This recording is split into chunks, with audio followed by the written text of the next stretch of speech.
Hi ESL 106, it's Professor Greenfeld. Today I'd like to talk to you about Skill 6 in our textbook, using graphic organizers. If you want to follow along in your textbook, you may open it up and turn to page 129. You may be familiar with this graphic organizer. It's a common graphic organizer used in writing classes to teach students about what goes into a good paragraph. The paragraph sandwich, I like to call it. Your topic sentence and your conclusion sentences are your bread, and all the good stuff, the details and the support goes in the middle. You may have used it before. Another type of graphic organizer that students often use in writing is the Venn diagram to organize their ideas for a compare-contrast essay or a compare-contrast paragraph. But graphic organizers can also be used not just to plan out your writing, but for your reading as well. On page 129 in your reading, you'll see a justification for using graphic organizers for reading. In order to better understand and remember information in a text, it is important to take notes. You can make annotations in the text or mark it up by highlighting, underlining, or using your own system to emphasize important sections and key terms.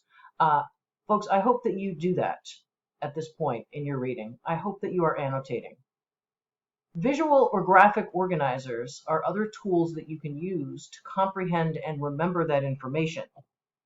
They allow you to actually see the text structure by putting key details in a visual organizational pattern. Now, we studied organizational patterns in Skills and Strategies 4. So we know that information in a text can be organized in a variety of different ways. We've looked at cause effect, compare contrast, problem solution, process, classification, just to name a few. Let's take this introductory paragraph here. Most essays begin with an introductory paragraph, or at least the type that we study in our basic classes like ESL 202. The thesis statement in this paragraph is underlined for you. The discovery of this massive microscopic community has prompted questions, as well as a robust research program into the origins and functions of these microorganisms. Okay, so what is the text going to be about based on this thesis statement? It's going to be about the origins and functions of microorganisms. Okay? What about them? Here's where we start looking for text structure when we get to the next body paragraph. Okay, here's the first body paragraph of this essay. And our topic sentence is highlighted here. Research into the microbiome is in its infancy, but preliminary research suggests that a baby's microbiome has several sources beginning at birth. Okay, several sources. There's some key terms right there. Several sources. Okay, sources of what? A baby's microbiome. Okay, so now we know what to look for. Aren't topic sentences handy? Okay, so what are those sources? In the interest of time, I will not read through the paragraph entirely, but note that you get a little help here on page 129, and the sources are numbered. During birth, the baby becomes covered with the microbes that live in the mother's body. Breast milk transfers from the mother's body to the baby. Children are exposed to microbes in their environment. Children may eat microbes in their food. Okay, so 4 sources of the baby's microbiome. Boom, boom, boom. How would you organize this? This is how our textbook suggests that you organize it. We've taken a 250 word or so paragraph and we've broken it down into 7. 4 sources of 1 microbiome. The arrows indicate that these sources go into the microbiome, not the other way around. This could also be used as a cause-effect organizer as well. This is another way that you could organize this information if you're so inclined. Most of the time, an organizer like this is used to discuss problem solutions, but you can use it to organize this information about what the sources of the microbiome are. Here's a T-chart. This is another common type of graphic organizer that you might use to organize pros and cons. Here is a process chart. You can organize sequences of events, as in a narration, a story. What happened first? What happened next? What happened after that? Or you can use this to analyze steps in a process. Like, for instance, how to use a graphic organizer. Step 1, read the text. Step 2, look for organizational signals in that text. Step 3, figure out your topic or your main idea. Step 4, what's its support? Step 5, determine how that text is organized based on the main idea and the support that is supplied for it. Okay, hopefully you've been annotating all along. Step 6, find a suitable graphic organizer.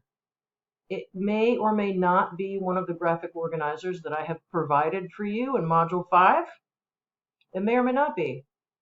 If you don't see anything in Module 5 that works for you, or you don't see any other pre-made examples of graphic organizers that work for you in organizing this content, make your own. You are in charge here. You find a way to organize the information that will help you to remember the key ideas. Write only the key information on this organizer. We don't want all the details. I always tell students when they're writing reverse outlines, which they're not supposed to do, they're supposed to actually outline an essay before they write it. When they give me a reverse outline, they give me absolutely everything that's in the essay in the outline. That's not helpful. It's not helpful for remembering information. It's not helpful for planning information. Finally, once you've got all that, only the key information, 250 words boiled down to 7, then you have a study tool. And that's why we use graphic organizers. In this paragraph from page 130, it says that for decades, most people have considered microbes as pathogens, causes of disease, okay? Microbes. Although, this is a signal word. It signals a contrast. So what's the contrast here? We believe that microbes have been causes of disease. Maybe they're not just causes of disease.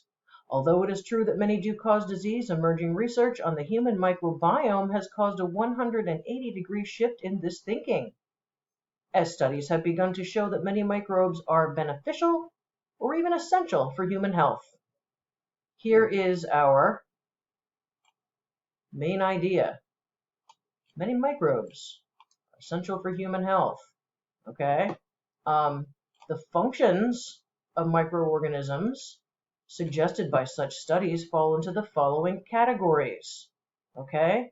We have this one. Whoops. Training of immune cells. We have this one. Defense against pathogens. We have this one. Regulation of metabolism. Those are some functions of microorganisms. Okay?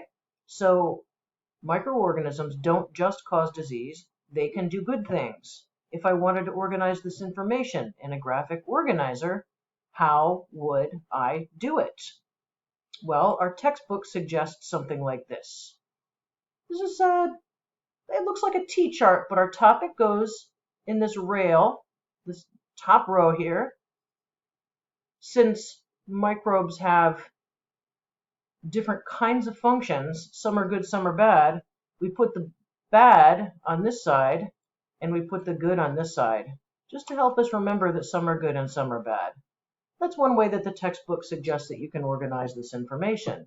Maybe you thought of another way, but notice that we have boiled down that entire paragraph, which was fairly lengthy, into just a few words, a few ideas, a few concepts.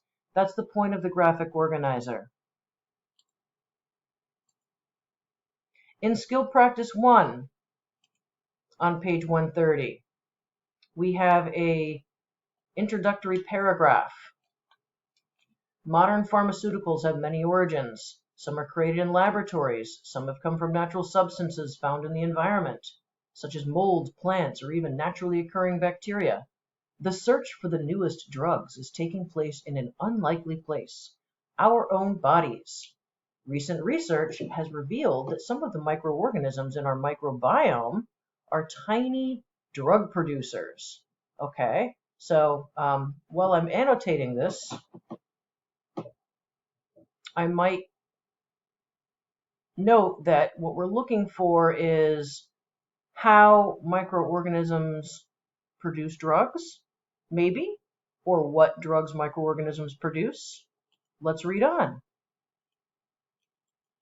If I can get the page to turn. Turn that off. All right. So here we have it. A scientist at the University of California, Dr. Michael Fischbach, has identified genes that make 3,000 different molecules that may be useful as medicine. Oh, several genes work together to cause the proteins to create tiny amounts of these products. These genes are generally located together in a cluster.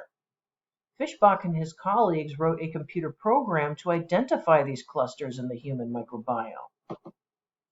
Then they identified over 3,000 common gene clusters and chose one for development. Finally, they grew them in huge numbers in order to amass enough of their product to test. They discovered that this product has a structure that is very similar to the structure of an antibiotic, the type of drug taken to cure bacterial infections. Fischbach is now testing the effectiveness of this microbial antibiotic. So this paragraph was annotated for you. What is the writer trying to say about microorganisms as tiny drug producers? Well, these doctors have been doing some sort of work here with molecules that could be used as medicine. How did they narrow it down? How did they find one to actually use? How would you organize this information? Which one of these organizers do you think would work best? Are we looking at a cause-effect in the previous paragraph? Are we looking at a process in the previous paragraph? Are we looking at something different?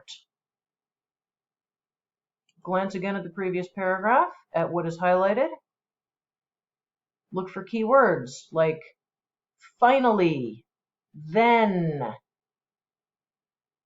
Finally and then. What does that indicate? That indicates a sequence of events or a process. That's your answer. That's your answer to skill check 1. Your job now is to complete the remaining skill practice on pages 131 and 132.